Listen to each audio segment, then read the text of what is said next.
विक्की जी, राधे राधे। राधे राधे। महाराज जी, आपके चरणों में कोटि कोटि प्रणाम। महाराज जी, इस शरीर की पत्नी का ट्यूमर के कारण 3 बार ऑपरेशन हो चुका है, इसलिए मन में बार बार एक प्रश्न आता है कि अगर सब कुछ प्रारब्ध के हिसाब से होना है तो डॉक्टर के पास ही क्यों जाएं? क्योंकि उससे हमें और दुख होगा ना, हमारा पैसा खर्चा होगा, हम दवाइयाँ लेंगे, बार बार परेशानियां भोगेंगे, तो उसमें भी प्रारब्ध तो क्षय हो रहा है। तुम नहीं जाने की बात सोचोगे, तुम्हें जबरदस्ती जाना पड़ेगा, जाना ही पड़ेगा, क्योंकि तुम्हारा पैसा खर्चा होने का भी तो दुख होना है, तुम्हारी दवाइयाँ लगने का भी तो दुख होना है।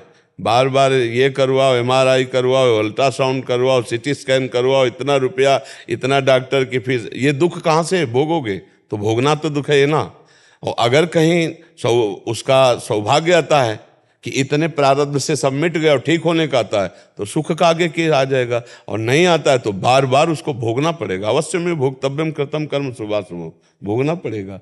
अगर आप कह दो कि मैं नहीं जाऊंगा, तो जबरदस्ती प्रारब्ध तुम्हें ले जाएगा, क्योंकि पैसा भी तो खर्चा होना है, तुम्हें बार बार भटकना भी तो है डॉक्टरों के पास, तुम्हें इंतजार भी तो करना है, तुम्हें दवाइयों को खवाना है, इसके बाद लाभ नहीं मिलना है, फिर दुख भोगना है, क्योंकि हमारा प्रारब्ध। इसीलिए हम कहते हैं होश में कर्म करो।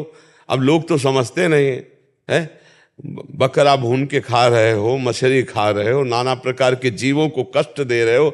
अब मनुष्य शरीर मिला है तो हिसाब किताब तो तुम्हारा होगा, अब पूर्व जन्म का हिसाब भोगना ही पड़ेगा। 10-10 साल मुकदमा चल जाते हैं, केवल 10-10 साल, और इसके बाद सजा होती है। सजा से ज्यादा मुकदमा में वो भोग चुका है जेल बंद होकर के। आप यहीं के कानून को देखो तो बड़ा कानून है हमारे भगवान का, बड़ा हिसाब किताब है। कोई भी बिना प्रारब्ध के दंड नहीं भोग सकता है। अब जैसे हम जा रहे हैं, अब सामने वाला जरा सा धक्का लग गया, हमें गाली देने लगा, मारने लगा, तो हमें लगता है कि वो हमारे साथ अन्याय। सच्ची समझो, ये घटना हमारे प्रारब्ध ने घटाई और भोगना पड़ेगा। अब जो हम इच्छा करके नए पाप करते हैं वो बंद कर दे, और प्रारब्ध को हम नाम जप करते हुए सह ले, तो आगे की फसल बहुत बढ़िया होगी। मान लो तो कल्याण हो जाएगा। क्यों भाई? आप इसमें समझो, पैसा खर्चा होता है ना, आपका भटकना होता है ना, बार बार जाना, इसमें दुख नहीं होता। तो वो प्रारब्ध क्षय हो रहा है कि नहीं? प्रारब्ध ही तो है उसका। हाँ, प्रारब्ध का।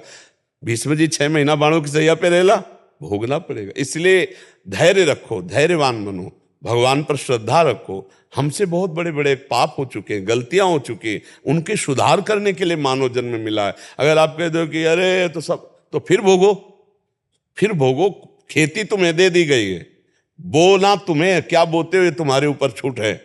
ये कर्म भूमि में तुम्हें मानव जन्म दे दिया गया। तो अगर श्रद्धा करोगे तो ये जन्म तुम्हारा जैसा दुख सुख का गया, लेकिन आगे बढ़िया बन जाएगा। आगे बना लो। बहुत बहुत मतलब आप इसमें समझने की जरूरत है, इसमें समझने की जरूरत है। हम आप आज स्त्री पुरुष बने हैं, लेकिन कल हम लोगों ने बहुत पाप किए हैं, तो उनका दंड बचपन से लेकर अभी तक देखो हमको भोगना पड़ रहा है। इसलिए बहुत सावधान होकर के कर्म करना चाहिए। इसलिए हमें लगता है कि भोग जो हमारे प्रारब्ध के हैं वो आएंगे, वो दौड़ाएंगे, वो परेशान करेंगे। बहुत परेशानी होती है, बहुत परेशान। यहाँ नहीं ठीक हो गए, वहाँ जाओ, उस अस्पताल जाओ, अब वहाँ गए तो जितने कागजात हैं सब रिजेक्ट, अब उनके अलग हैं, अब वहाँ जांच करवाओ। कितने पैसा जांच में लगते हैं, आदमी बर्बाद हो रहा है। दवाई से ज्यादा आदमी बर्बाद हो रहा है जांच में, नहीं जांच है।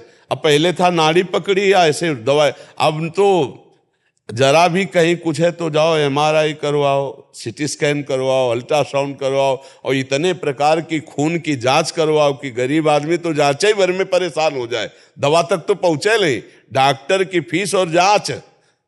अब ये सब प्रारब्ध ही भोग है। और आज कोई शरीर बिरला स्वस्थ हो नहीं, high blood pressure, low blood pressure, sugar, ये वो परेशानियां देखो शरीर। क्योंकि आज का अन्न शुद्ध, प्रकृति अशुद्ध होती चली जा रही, वृक्षों का नाश हो रहा है, प्रकृति अशुद्ध होती चली जा रही। इतना खाद डाली जाती है, इतने केमिकल डाले जाते हैं कीड़ा रक्षा के लिए, कि वो सब उसी पौधे पे जाते हैं। पौधे पे जो फल लगते हैं, जो अन्न लगता है, वो जो हम पाते हैं, वो हमारे शरीर का कहीं ना कहीं ह्रास, कहीं ना कहीं पतन करने वाला, स्वास्थ्य का नाश करने वाला होता है। और आजकल तो अब तो विश्वास नहीं कि दूध है कि नहीं, केमिकल का बना है कि जानवर से, पता नहीं, विश्वास नहीं। ये घी है कि नहीं, विश्वास नहीं है।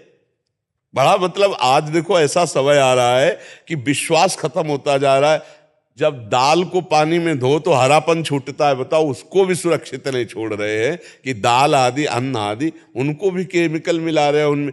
अब वो केमिकल जो खरीदेगा तो बहुत पानी से धो लेगा, तो उसमें जो प्रभाव पड़ा वो शरीर के लिए आता है। High blood pressure, low blood pressure, दिल की बीमारी, कई तरह की परेशानियां। बड़ा ये कलिकाल बड़ा भयावह है।